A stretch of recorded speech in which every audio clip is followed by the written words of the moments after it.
Puji Tuhan, jumpa lagi dalam program Doa Pagi GPDI Budi Mulia. Tuhan Yesus baik, kita masih bisa jumpa lagi, baca firman Tuhan bersama, berdoa bersama, menikmati kemurahan Tuhan di hari yang baru. Untuk itu, kita awali dengan doa. Bapa yang kami panggil dalam nama Tuhan Yesus Kristus, mengucap syukur Tuhan berikan kami lagi kesempatan untuk bersekutu, membaca firman Tuhan. Kami dapat berdoa menikmati berkat Tuhan dari hari ke hari. Mohon Tuhan sendiri yang pimpin program doa pagi ini dari awal sampai selesai. Di dalam nama Tuhan Yesus Kristus. Haleluya. Amin. Puji Tuhan, Bapak, Ibu, Saudara. Saya akan bacakan satu ayat yang terdapat di dalam Injil Matius pasal yang ke-6 ayat 34. Sebab itu, janganlah kamu khawatir akan hari besok.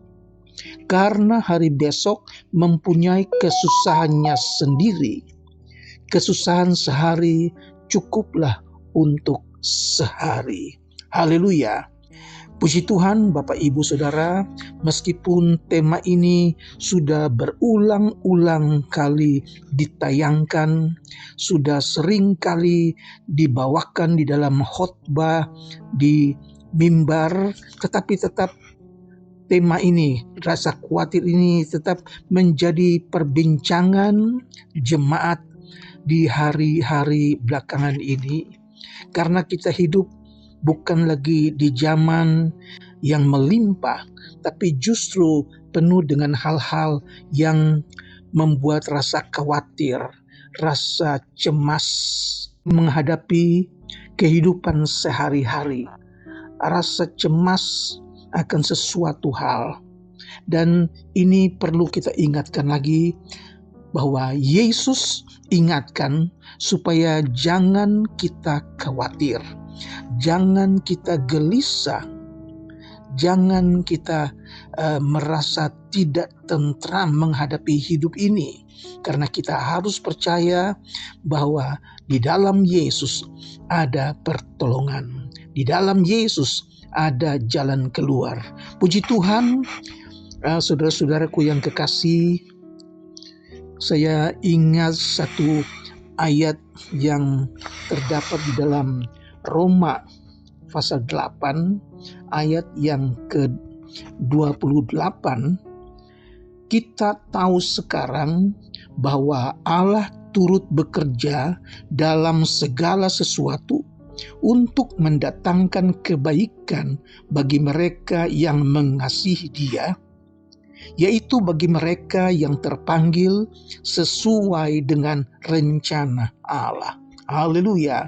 Ayat ini juga sering kali kita dengar, tapi banyak kali kita lupa bahwa menghadapi perkara-perkara yang tidak enak, menghadapi tantangan hidup, kita lupa bahwa firman Allah katakan, di situ pun Allah bekerja. Di situ pun Allah dapat menyatakan sesuatu kebaikan. Buat siapa? Buat orang-orang yang mengasihi Allah. Yaitu buat mereka yang Tuhan panggil sesuai dengan rencana Tuhan. Jadi bukan untuk semua orang ayat ini ditujukan. Ayat ini berlaku bagi mereka yang mengasihi Allah, yaitu saudara dan saya. Dan bagi mereka yang telah menyerahkan dirinya kepada Allah melalui iman kepada Yesus Kristus. Haleluya. Di dalam Ulangan pasal yang ke-20 ayat 6 katakan, tetapi aku menunjukkan kasih setia kepada beribu-ribu orang, yaitu kepada mereka yang mengasihi aku dan yang berpegang pada perintah-perintahku. Haleluya, saudara. Allah menunjukkan kasih setianya. Allah menunjukkan pemeliharaannya, perlindungannya kepada beribu-ribu orang yang mengasihi Allah. Yaitu bagi mereka yang percaya, mereka yang taat kepada firman Allah. Dan banyak kali ketika kita mengalami hal-hal yang berat, menghadapi pergumulan-pergumulan yang membuat kita merasa sangat berat, kita lupa bahwa di situ pun Allah dapat bekerja melalui apa yang kita hadapi.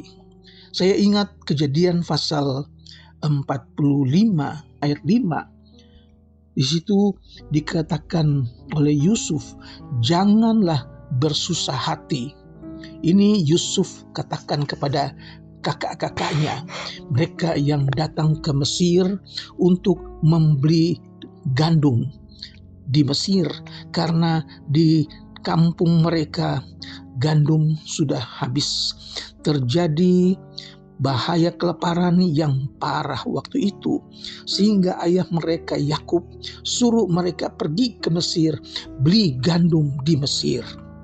Tetapi justru di Mesir mereka harus bertemu dengan adik yang mereka buang, adik yang telah mereka jual, dan mereka belum kenal pada waktu itu, karena Yusuf sudah menjadi seorang pemerintah yang berkuasa di Mesir.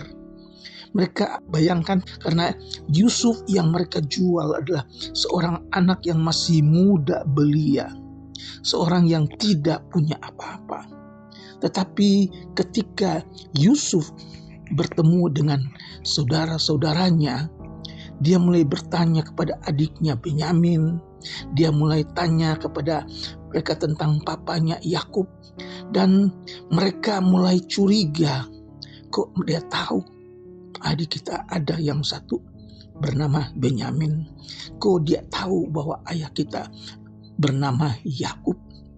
Dan pendek cerita, akhirnya Yusuf katakan kepada kakak-kakaknya, janganlah bersusah hati dan janganlah menyesali diri karena kamu menjual aku ke sini, sebab untuk memelihara kehidupanlah Allah menyuruh aku mendahului kamu. Nah, di sini ayat ini seperti yang kita baca dalam Roma pasal yang ke-8 tadi, bahwa Allah turut bekerja di dalam segala sesuatu untuk mendatangkan kebaikan. Melalui Yusuf, adik mereka yang mereka benci, adik mereka yang mereka mau binasakan, mereka buang ke dalam sumur, tapi akhirnya mereka jual kepada pedagang-pedagang Ismaili. Dan pedagang-pedagang Ismaili pergi ke Mesir menjual Yusuf di pasar. Dan yang membeli Yusuf adalah seorang kaya Mesir yang bernama Potifar. Potifar membeli Yusuf dan menjadikan Yusuf sebagai seorang budak yang membantu rumah tangganya. Haleluya. Pendek cerita, ketika Yusuf bekerja di rumah Potifar, Potifar merasa bahwa rumah tangganya diberkati, dan Potifar sadar bahwa Yusuf adalah seorang muda yang penuh dengan roh Allah. Yusuf disenangi oleh Potifar, tetapi kita lihat bahwa istri Potifar pun menyenangi Yusuf. Dia menyenangi Yusuf karena Yusuf seorang muda yang ganteng, seorang muda yang perkasa. Oleh sebab itu dia jatuh hati, dia ingin menguasai Yusuf untuk memuaskan nafsunya. Tetapi Yusuf bukan seorang pemuda sembarangan. Dia adalah seorang pemuda yang takut akan Allah, seorang pemuda yang takut akan dosa. Itu sebabnya berkali-kali istri Potifar ingin membujuk Yusuf untuk tidur bersama dengan dia. Tidak berhasil. Berkali-kali dia membujuk Yusuf, tidak pernah berhasil. Sampai satu ketika dia tangkap baju Yusuf karena Yusuf mau melarikan diri, sehingga baju Yusuf itu robek, saudara-saudara. Dan dia berteriak, minta tolong. Dia katakan bahwa anak Ibrani ini sedang berbuat jahat kepadanya. Ketika Potifar pulang, istri Potifar melaporkan kejadian ini kepada suaminya, dan suaminya langsung memenjarakan Yusuf. Tidak ada pertanyaan, tidak ada pembelaan.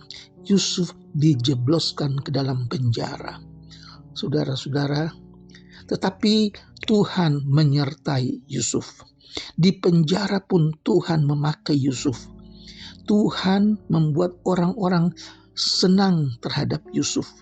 Bahkan Tuhan berikan Yusuf kemampuan untuk mengartikan mimpi. Saudara, pendek cerita, Yusuf akhirnya diangkat oleh Raja Firaun menjadi orang nomor 2. Karena Yusuf dapat mengartikan mimpi Firaun. Mimpi yang tidak dapat diartikan oleh orang-orang pintar Mesir. Tetapi Yusuf dapat mengartikannya. Yusuf diangkat. Dan Yusuf yang katakan kepada Raja Firaun tentang masa kelimpahan dan masa kekurangan. Yusuf menyuruh Firaun, bangun lumbung-lumbung gandum untuk menyimpan gandum-gandum di masa panen raya. Dan ketika gandum-gandum itu sudah diisi penuh di Mesir, terjadilah bala kelaparan hebat. Bangsa-bangsa lain datang ke Mesir untuk membeli gandum di Mesir. Tetapi melalui Yusuf, dan ini yang Yusuf katakan kepada kakak-kakaknya ketika mereka datang ke Mesir untuk membeli gandum.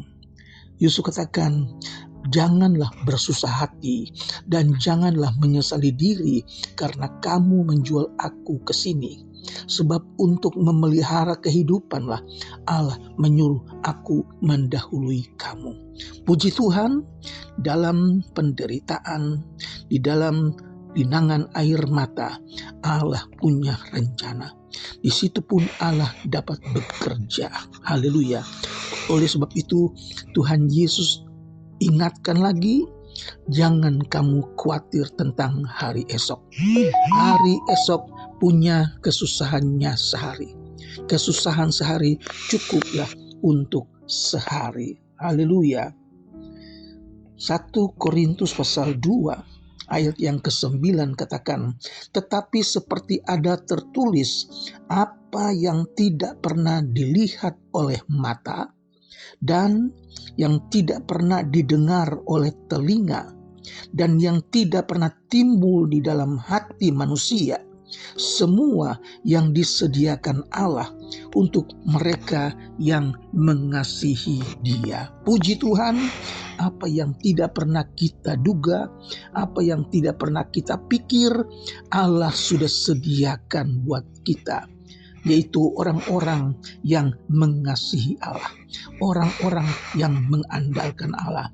Dan Bapak, Ibu, Saudara sekalian juga adalah orang-orang yang dipilih Allah, orang-orang yang mengandalkan Allah, dan Allah sudah sediakan semuanya buat kita sekalian. Puji Tuhan, Tuhan kiranya memberkati Bapak Ibu sekalian, supaya kita hanya berserah kepada Allah.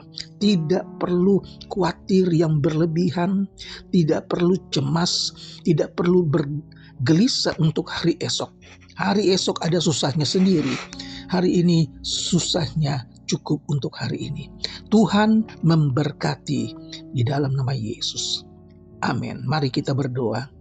Kami mengucap syukur buat firman Tuhan, mengingatkan kami lagi supaya jangan kami khawatir, jangan sampai kami menjadi cemas, hilang iman, hilang pengharapan.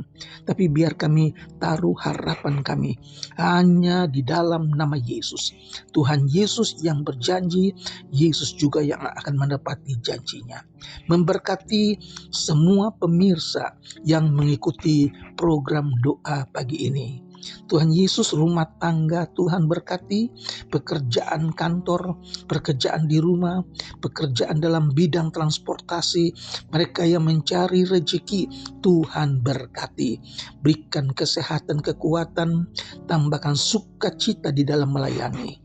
Kami berdoa juga untuk mereka yang belum bekerja, yang mencari pekerjaan, Tuhan buka jalan. Hamba-Mu berdoa buat jemaat yang sakit, yang lemah, yang bertanggungan berat. Tuhan, mari datang, jamah mereka, sembuhkan mereka, angkat beban mereka, berikan mereka iman, kemenangan buat mereka yang percaya kepada Tuhan. Terpujilah nama-Mu Yesus. Kami serahkan semuanya ke dalam tangan Tuhan. Di dalam nama Tuhan Yesus Kristus. Haleluya.